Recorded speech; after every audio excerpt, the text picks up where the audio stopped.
Cristo, a grande salvação, Deus que Maria e a Maria de Jesus Cristo à frente. Que tema daríamos ao profeta Isaías, ao seu livro? Deus confrontador, Deus resgatador, é um tema adequado. Um livro que confronta firmemente, mas também aponta e revela que Deus quer resgatar aquele que está sendo confrontado, que está longe de discordância com ele. Deus confrontador, Deus resgatador, profeta Isaías. Vamos continuar nesta manhã, neste domingo, sendo abençoados por este livro. Hoje vamos focar no capítulo 56, do verso 1 ao verso 8. Isaías 56, de 1 a 8. É o nosso texto, o texto que o encontra neste ponto da sua vida, rumo à eternidade, mais perto dela. E a palavra vem para lhe mostrar a direção. Isaías 56, 1 a 8. Antes vamos recordar um verso que temos destacado, chave, que representa bem toda a mensagem do livro de Isaías. Isaías 55, verso 6. Vamos dizê-lo juntos. Busquem o Senhor enquanto é possível achá-lo. Clame por ele enquanto está perto. Ao sábio uma palavra, enquanto é possível achá-lo. Antes de irmos a Isaías 56, vamos retornar a alguns textos anteriores para aprendermos e recordarmos o contexto em que está inserido o nosso texto desta manhã, e assim vamos ter um melhor proveito. Voltando ao capítulo 52, nós temos ali no verso 13, Isaías trazendo mais uma vez a figura do servo, o meu servo, o servo do Senhor. Então esta figura distinta para a qual o livro de Isaías aponta. E Deus fala através do profeta Isaías, apresentando este servo que viria e realizaria uma obra especial. No verso 3 do capítulo 52 diz Deus falando: vejam, o meu servo agirá com sabedoria, será engrandecido, elevado e muitíssimo exaltado. Então este servo é alguém realmente glorioso, mas também alguém que deixa a sua glória para passar por momentos difíceis. Verso 14 diz: assim como houve muitos que ficaram pasmados diante dele, sua aparência estava tão desfigurada que ele se tornou irreconhecível como homem. Certamente apontando então para o grande servo Jesus Cristo, glorioso, mas que veio como servo para então tomar o nosso lugar até a morte de cruz. No capítulo 53 todo, Isaías descreve o sofrimento que esse servo passaria. Vamos ler apenas uma parte. Verso 10 e verso 11 dizem: foi da vontade do Senhor esmagá-lo e fazê-lo sofrer. E embora o Senhor tenha feito da vida dele uma oferta pela culpa, ele verá a sua prole e prolongará seus dias, e a vontade do Senhor prosperará em sua mão. Depois do sofrimento de sua alma, ele verá a luz e ficará satisfeito. Pelo seu conhecimento, meu servo justo justificará a muitos e levará a iniquidade. Aí está o grande servo passando também por sofrimento.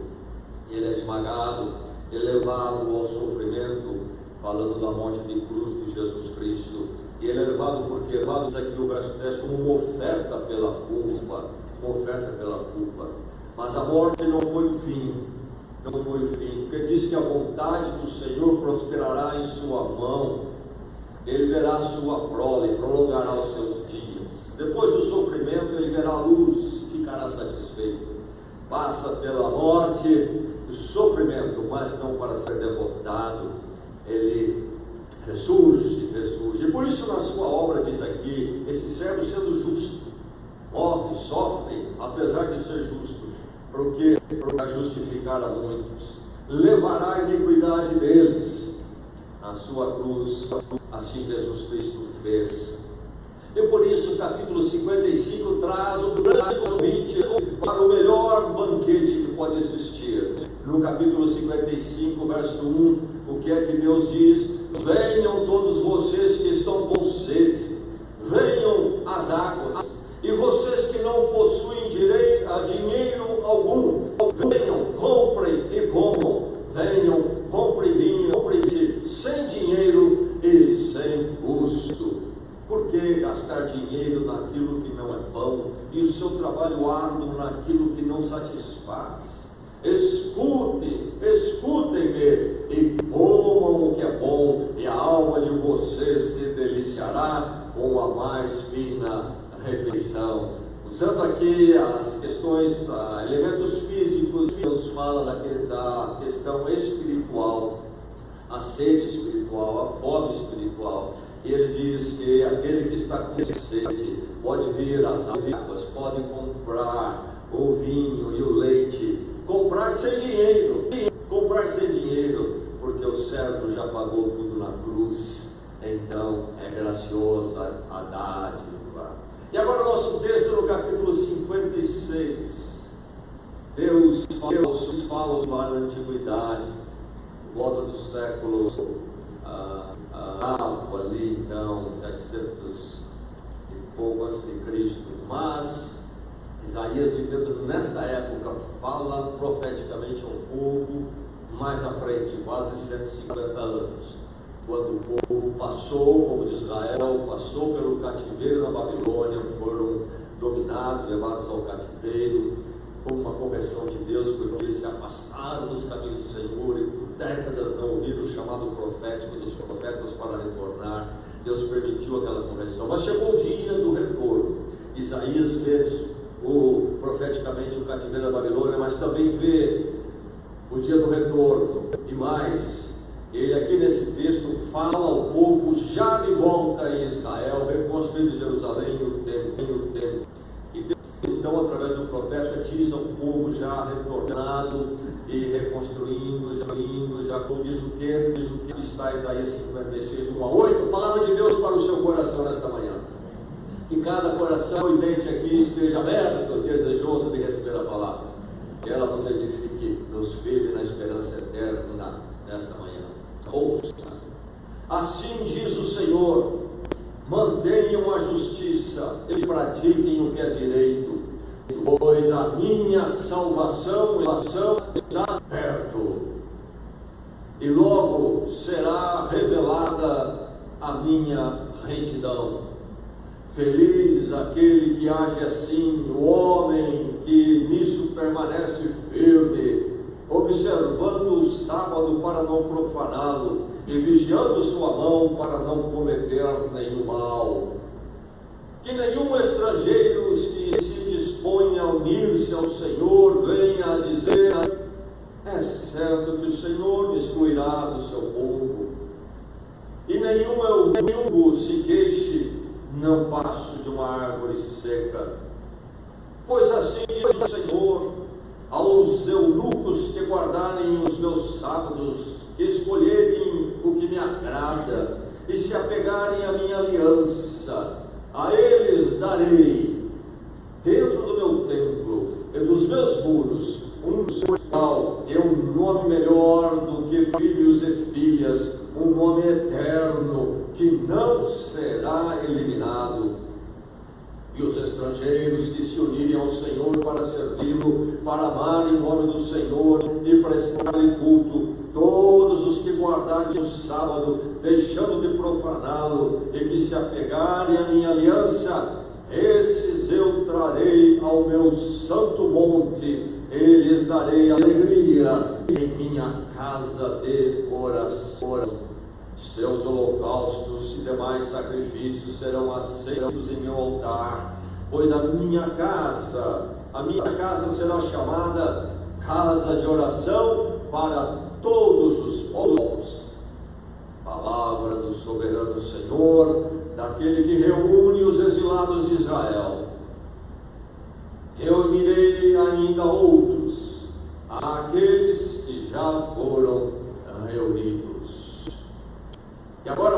dar um salto dentro das Escrituras. Lemos o profeta Isaías, que fala por volta do ano 700 ao povo de Israel, no futuro. E fala ao povo então, por volta ali do ano 515 a.C. Agora eu vou ler no Evangelho, então, mais ou menos 5 séculos, pouco após a visão desta mensagem de Isaías. Vamos ler uma passagem da vida de Jesus Cristo em Marcos, capítulo 11. Ouça a leitura, vou ler a partir do verso 15, Marcos 11, 15 a 17. Verso 15 diz: chegando a Jerusalém, Jesus entrou no templo e ali começou a expulsar os que estavam comprando e vendendo. Derrubou as mesas dos cambistas e as cadeiras dos que vendiam bombas, e não permitia que ninguém carregasse mercadorias pelo templo. E os ensinava dizendo, aí está o verso 17, e os ensinava dizendo: não está escrito, a minha casa será chamada casa de oração para todos os povos, mas vocês fizeram dela um covil de ladrões. Aí está o Senhor Jesus Cristo nessa ação de purificar o templo em Jerusalém nos seus dias. Derruba as mesas dos cambistas e não permite que ninguém carregasse mercadorias pelo templo. Então ele passa a ensinar. Não está escrito. Está escrito onde? No profeta Isaías. Não está escrito: a minha casa será chamada casa de oração para todos os povos. Então, mais uma vez, o verso 1 no capítulo 56. Assim diz o Senhor: mantenham a justiça e pratiquem o que é direito, pois a minha salvação está perto, e logo será revelada a minha retidão. Feliz aquele que age assim, o homem que nisso permanece firme.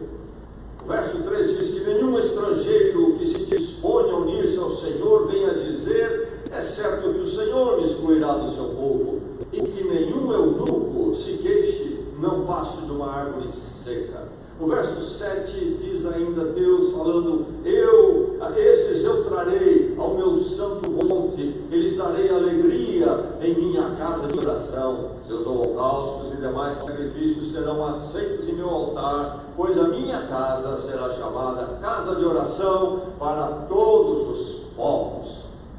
E o verso 8 conclui: reunirei ainda outros àqueles que já foram reunidos. Ouvimos a palavra do Senhor.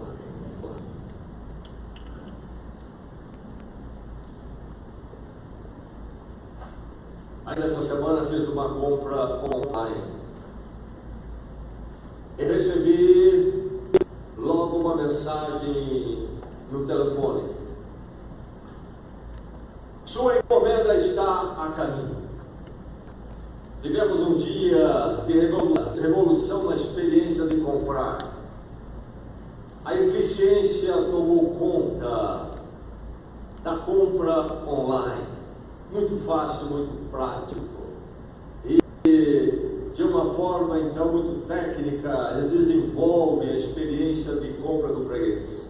A tal ponto de comunicarem quando a mercadoria saiu, está a caminho. E ainda dizem: você pode rastrear a entrega e saber passo a passo aonde está a sua mercadoria.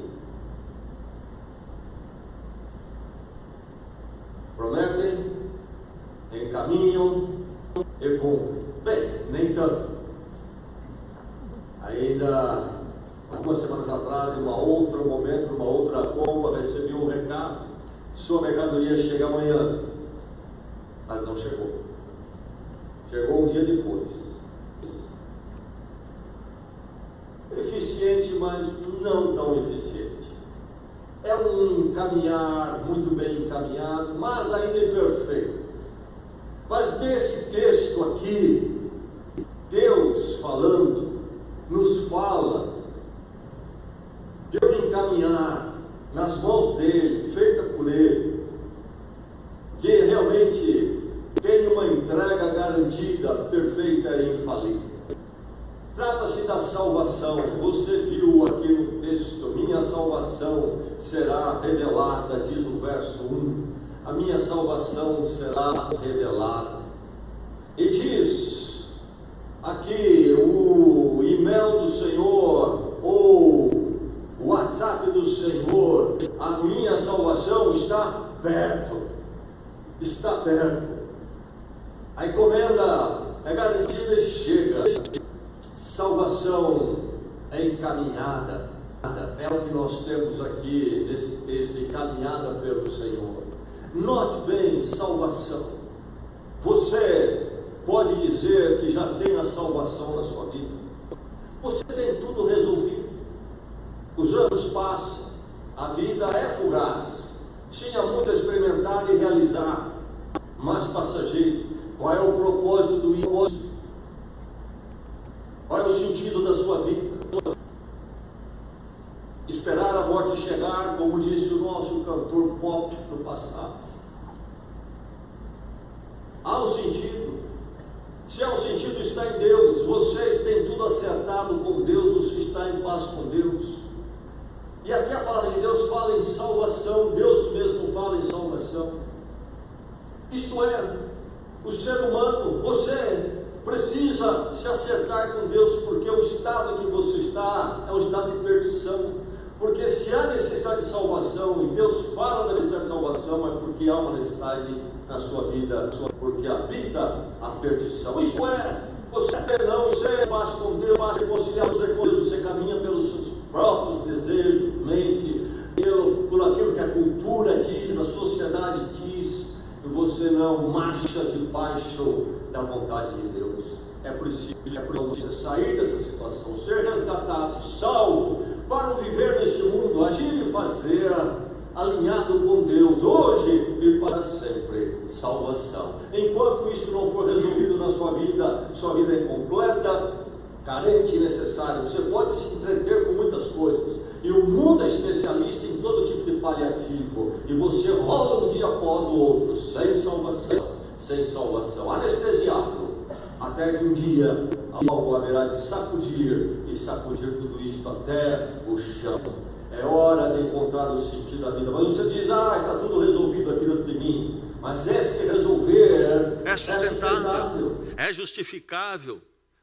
A vida, a realidade da vida, a existência, o clamor do seu espírito, tem tudo isto realmente resolução, ou está resolvido porque você faz toda racionalização para ficar anestesiado? A verdade é que todos nós precisamos de salvação. E a maravilha é que o nosso Deus, que é confrontador, confronta nosso estado distante, rompido com Ele, é também o Deus resgatador, o Deus que fala em salvação. E o profeta Isaías Mas, no texto aqui, Deus diz que a salvação está encaminhada. A mensagem chega para nós, como chegou para estes aqui na antiguidade, alguns séculos antes de Jesus Cristo. Eles receberam no momento que eles viviam, no projeto, na história da salvação que Deus realiza. Nós vivemos num outro momento, mas a palavra é igualmente para nós como foi para eles. A salvação está encaminhada. Então o texto nesta manhã diz a você: firme-se na salvação a caminho. Ela chega, ela vem, é certa, porque é Deus quem entrega. E nela você pode se firmar. Você está firmado onde? Onde você está firmado? No material? No material? Cuidado, desperte deste sono, porque mais cedo e mais tarde você vai ser surpreendido. E será difícil aquele dia. Firme-se na salvação a caminho. Deus prometeu, não é verdade? Deus prometeu. Então há uma segurança. Essa salvação é confiável. Ele diz que ela vem. Salvação prometida. Minha salvação há de ser revelada. Está perto, está próximo. É o aviso do Senhor. Agora, qual é o contexto aqui destes que receberam, então, num primeiro momento, esta mensagem? Já disse, eles estiveram por 70 anos no cativeiro na Babilônia, foram levados para lá forçosamente exilados. Mas Deus, o Senhor o esmagou. Ele, o justo, servo justo, então nos justifica na sua morte, tomando o nosso lugar. É graça, misericórdia de Deus, o que nenhum de nós poderia fazer ou pagar para merecer, então, a presença, a reconciliação, a paz com Deus. Deus intervém por nós no servo sofredor. É a primeira vinda, é então Cristo que vem no Natal e vem para a cruz e realiza o fundamento. Mas a Bíblia diz, e aqui está incluso em Isaías, a segunda vinda de Cristo, o fechar da história, quando então a salvação será finalizada na segunda vinda do nosso Senhor Jesus Cristo. Encontramos as duas em Isaías. Aparentemente no texto parece que é um bloco só, mas ele fala dos dois elementos. Qual é a atitude então que esses judeus deviam ter lá naqueles dias? E qual é a atitude que nós, depois da vinda de Jesus Cristo, devemos ter? O texto fala a eles qual a atitude deviam ter e fala a nós também. Assim diz o Senhor, verso 1, mantenham a justiça e pratiquem o que é direito. Isto é, se você realmente aguarda a salvação do Senhor, você deseja o Senhor, então como é que você vai viver? Qual é a coerência de viver se realmente você aguarda e espera no Senhor? Certamente você procurará andar de forma reta na presença de Deus. Esse texto é um chamado inclusive ao arrependimento, não é verdade? Por isso que o Senhor escreve e alerta na voz do profeta Isaías aquele povo. A retidão com Deus, andando em retidão com Deus, como aquele que aguarda a salvação e quer a salvação. Eles não deveriam fazer isto, nem nós devemos viver retos na presença de Deus, porque nós queremos conquistar a salvação. Não, o servo sofredor já pagou tudo, ele nos justifica, diz o texto. Esta salvação é uma salvação que nos é concedida. Andamos em retidão não para conseguir a salvação, mas porque ela está próxima. E para nós, já finalizada no seu fundamento, está próxima na segunda vinda de Jesus Cristo. Essa salvação está perto. Quando você ouvir as expressões perto, próximo nas Escrituras, nos textos proféticos, não pense em termos de quantidade de tempo, mas de etapas cumpridas. É assim que você deve entender. Etapas cumpridas no plano de Deus, mais perto porque já foi completada uma certa etapa. E quando for completada a outra, estará mais perto ainda. E essas etapas podem levar tempos diferentes, mas está mais perto no plano, no projeto de Deus. Mas enfim, essa salvação é concedida, ela está perto de nós. Veja o que o texto diz: a minha retidão, Deus falando da retidão dele, será concedida.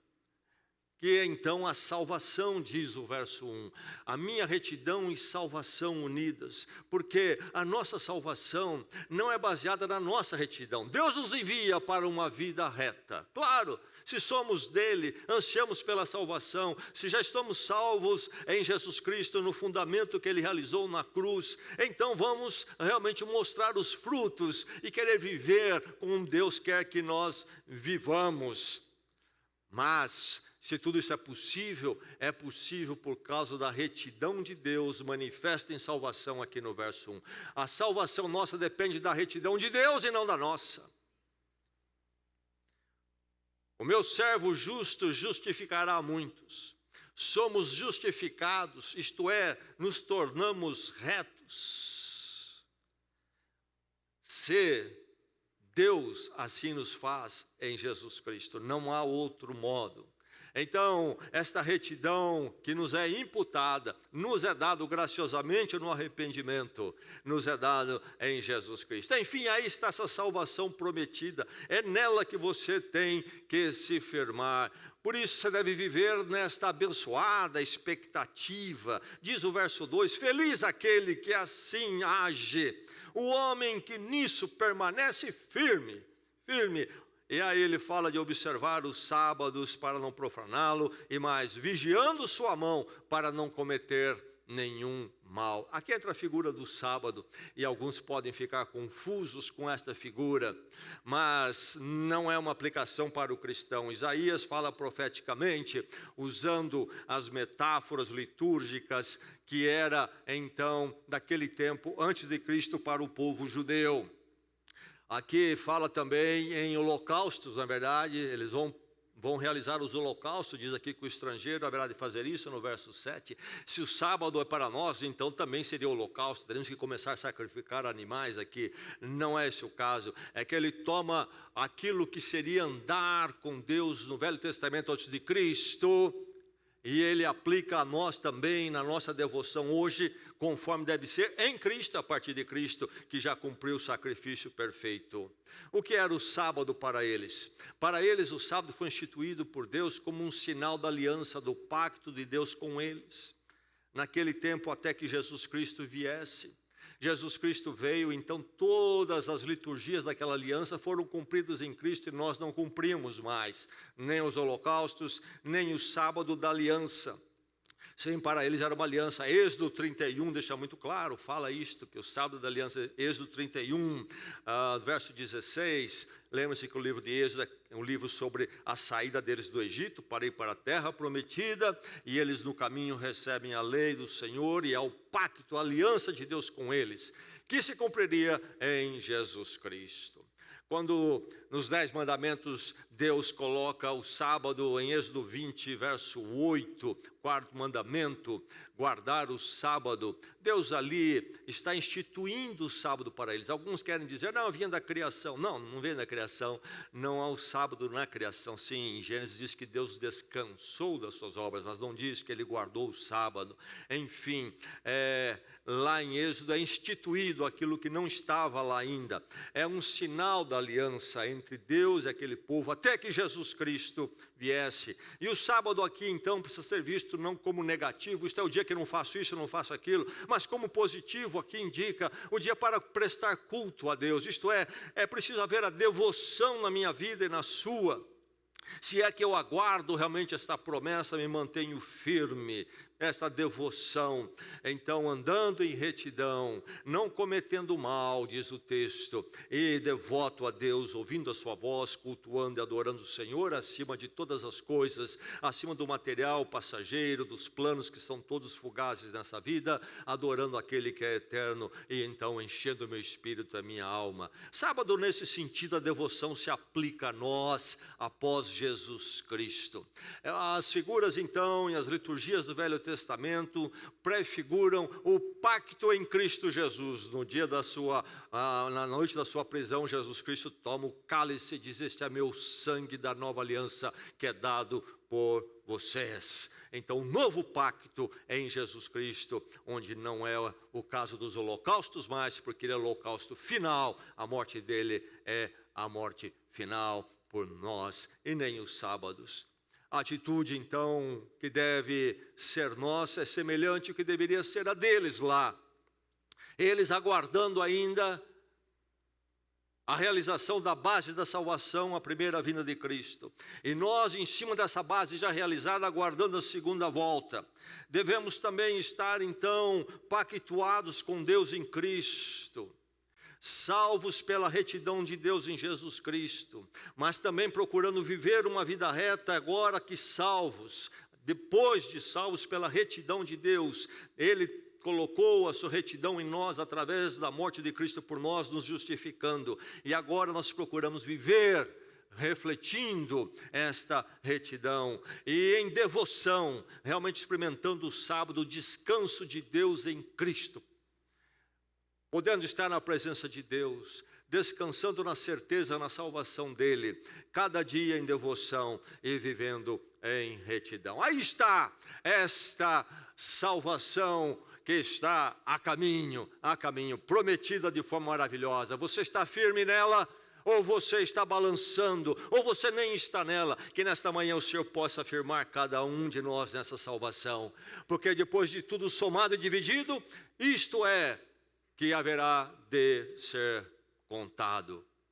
O balanço final da existência da vida vai chegar. Que salvação, salvação maravilhosa, há caminho. Deus entrega e cumpre. E ela é tremenda, porque está disponível.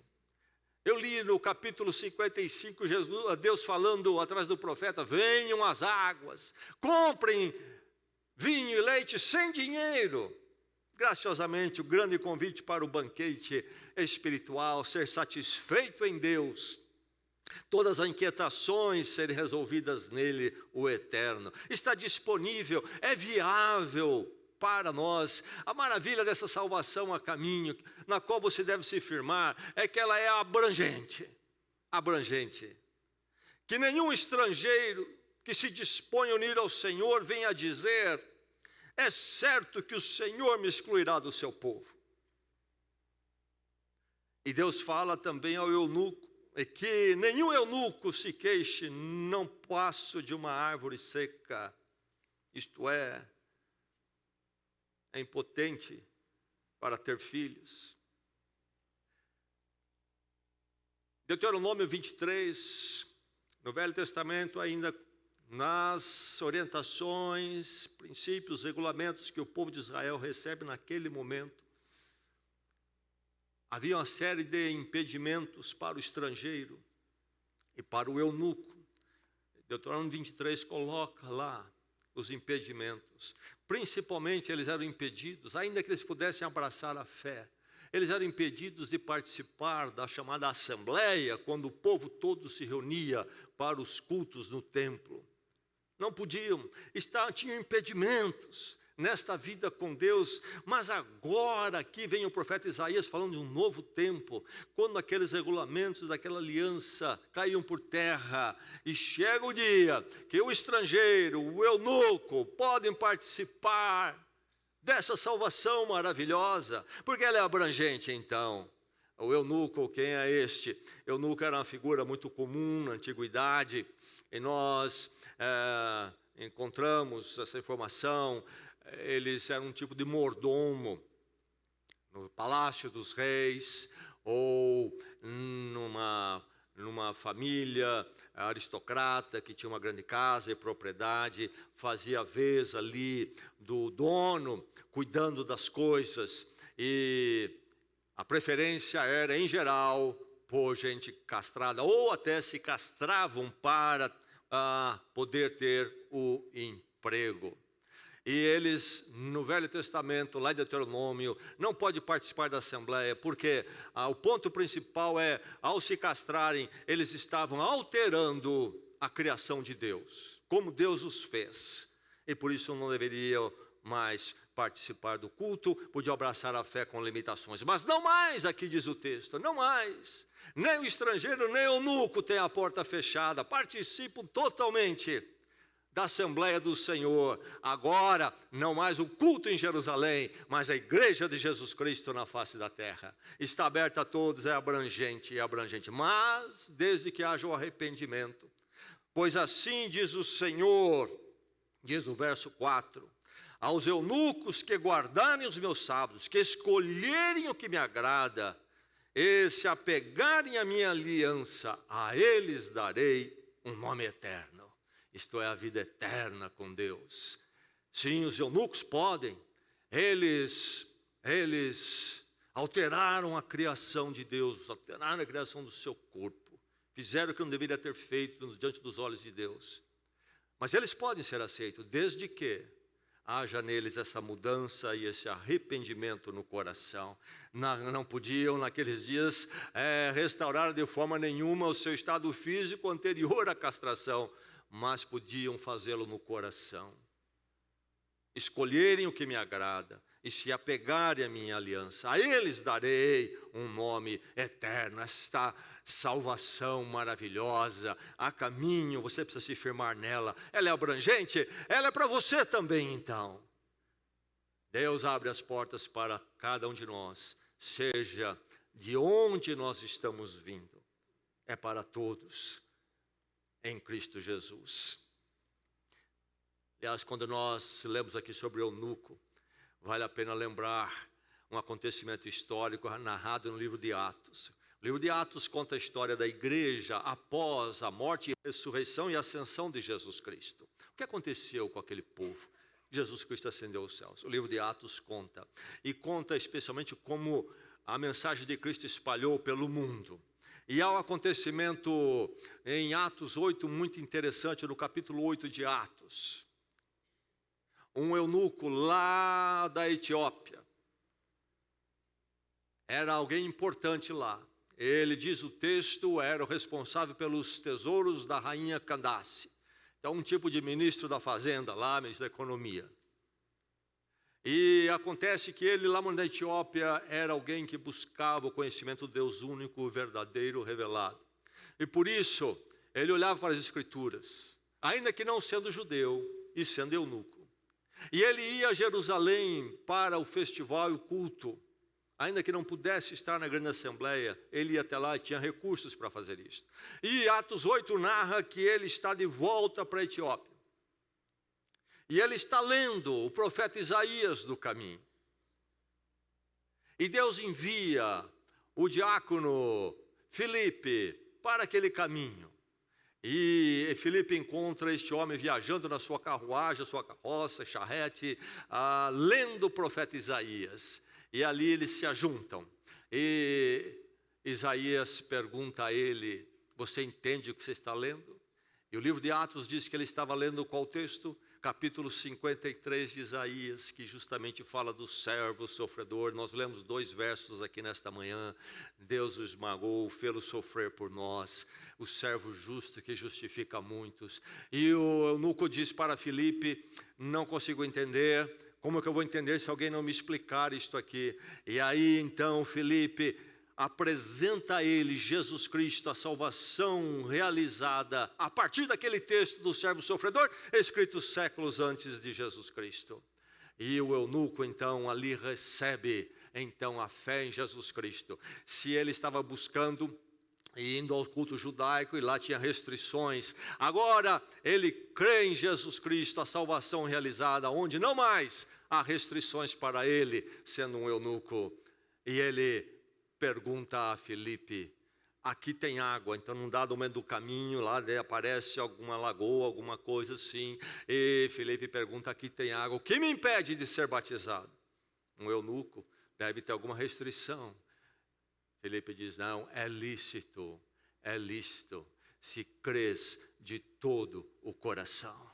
Não há porta fechada, desde que o seu coração coloque-se em ordem com Deus. Se você cometer alguma coisa que não deveria ter feito, e talvez até seja irreparável agora, mas pode ser reparado se o seu coração se voltar a Deus. Aí está a figura do o eunuco, o etíope, então experimentando essa abrangência da salvação e podendo se firmar nela. A salvação a caminho chega e passa por ele também. É a maravilha da obra de Deus. Mas eu li para vocês o texto em Marcos capítulo 11, a partir do verso 15, aquela passagem interessante que Jesus expulsa ali aqueles cambistas, estavam nos negócios do templo lá em Jerusalém.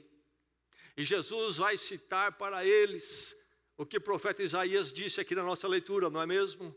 A minha casa será chamada casa de oração para todos os povos, não só para os judeus ali. Os judeus foi este povo que Deus levantou para revelar-se a si mesmo a salvação a todos os povos. Uma salvação que não é étnica, mas é dádiva de Deus à humanidade. E Jesus expulsa ali então aqueles vendedores e faz essa afirmativa. Por que ele faz essa afirmativa ali? Por que ele toma essa ação? Bem, diz que ele estava no templo, mas aí precisamos entender o que é o templo. Se você olhar um desenho, uma figura do templo em Jerusalém, ou se você visitar Jerusalém, você vai descobrir lá que primeiramente é um pátio enorme, 300 metros por 450 metros mais ou menos, um platô enorme em cima daquela montanha, Monte Sião. E aquele grande pátio era dividido em seções.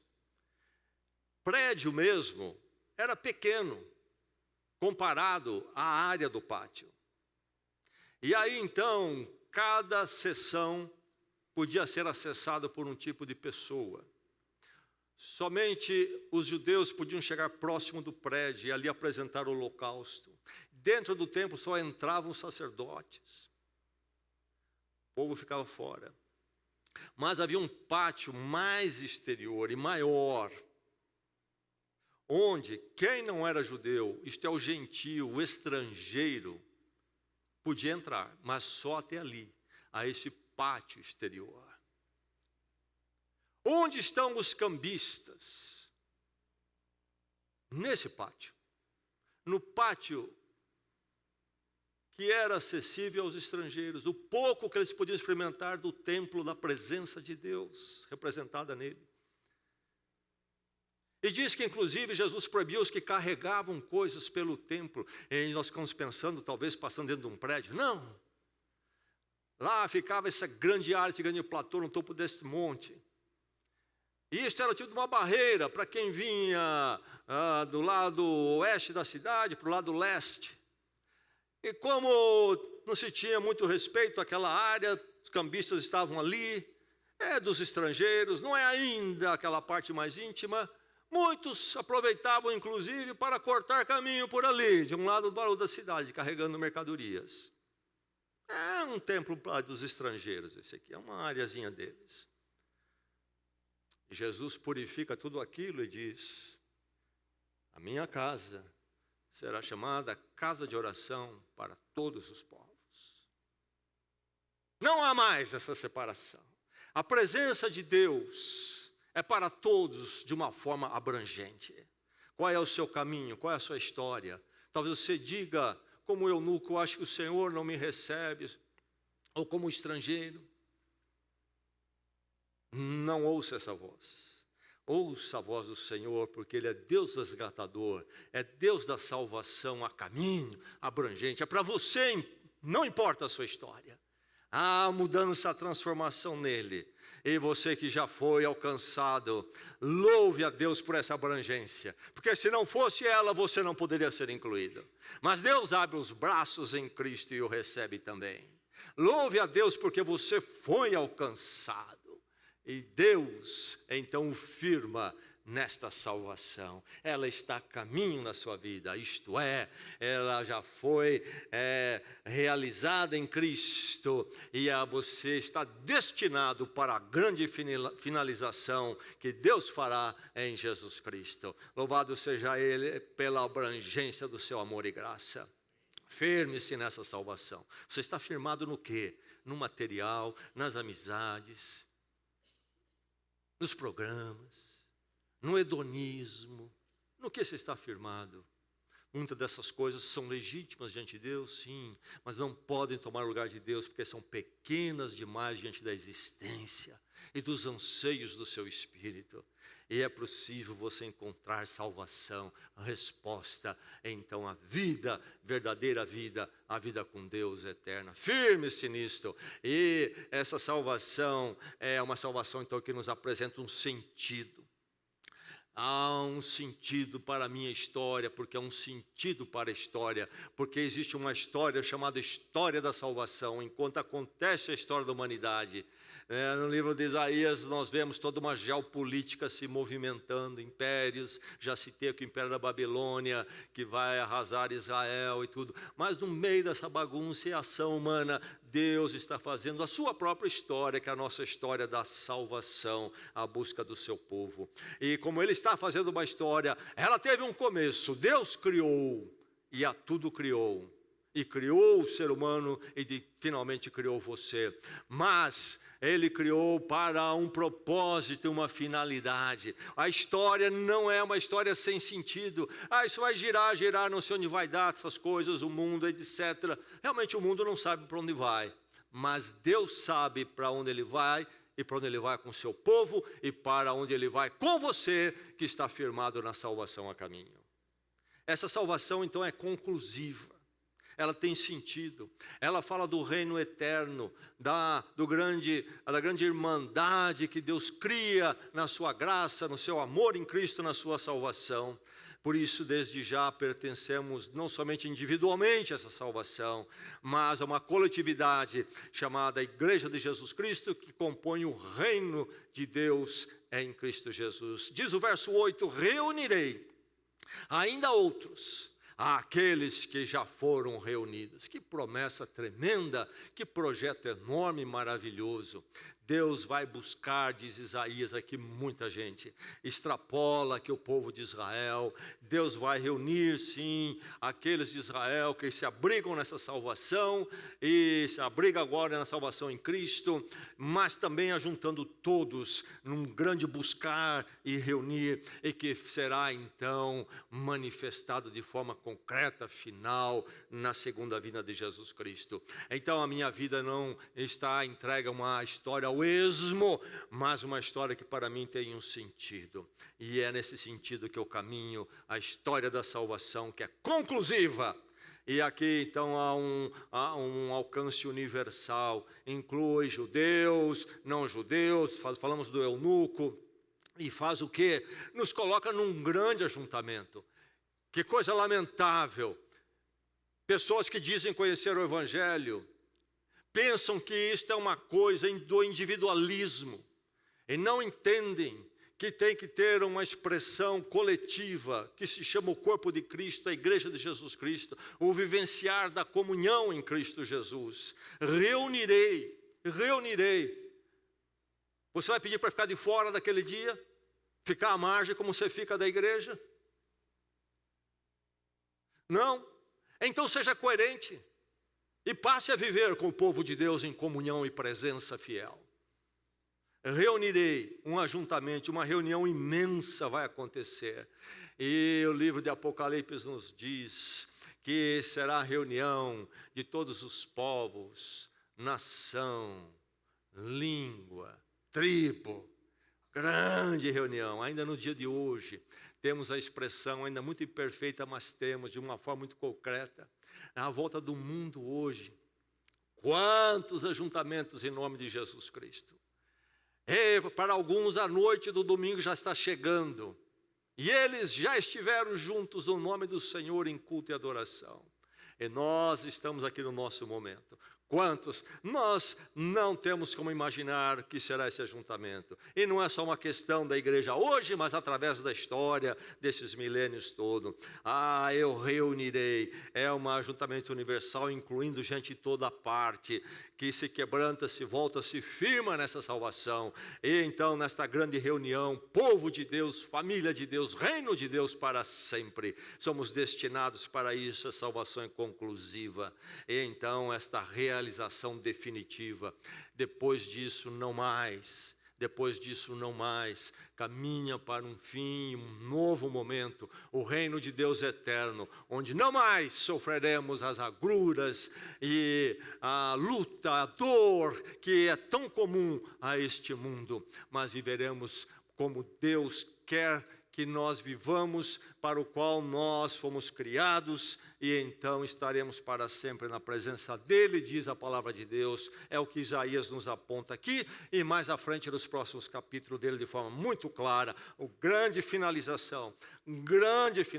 Então, você precisa se firmar, viver em expectativa desta salvação, e em coerência, então, com aquele que realmente aguarda essa salvação. Firme nela. Você está firme nessa salvação, que Deus o firme nessa salvação. Assim diz o Senhor: mantenham a justiça e pratiquem o que é o direito, pois a minha salvação está perto. Mantenha, feliz é o homem que se mantém firme nessa salvação, diz o Senhor. Que a palavra de Deus esta manhã faça isto no seu coração.